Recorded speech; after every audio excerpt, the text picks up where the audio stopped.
হ্যাঁ, হ্যালো জান, দেখা করবা এখন? আচ্ছা ঠিক আছে, আমি আধা ঘন্টার মধ্যে আসতেছি, ঠিক আছে? ওরা তো বললাম আধা ঘন্টার মধ্যে আসবো, কিন্তু পকেটে টাকা আছে নাকি দেখি। বেশ শালা, টাকা আছে মাত্র 100 টাকা, এখন কি করা যায়? আইডিয়া, রফিকের কাছে যাইতে হইব, কিন্তু শালা যে কঞ্জুস, ওর কাছে টাকা থাকলেও দিব না। ওর কাছে চাইতে হবে বেশি, যাতে অল্প বলে ওইটা হাতে নিব। এটাই করি।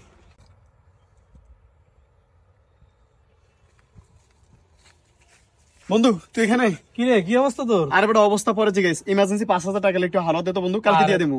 আরে বন্ধু, একটু কইতে, আমি তো সালাউদ্দিনের টাকাটা দিয়ে দিছি বেটা। এখন আমার কাছে আছে আর 500। দেখি কত আছে। তুই তো মিথ্যা কথা কস। পরে 500ই আছে রে। আচ্ছা দে বন্ধু, এটাই দে, পরে। হে বেটা, মানি ব্যাগ দিয়ে যা। মানি ব্যাগ পরে নিস, পরে নিস।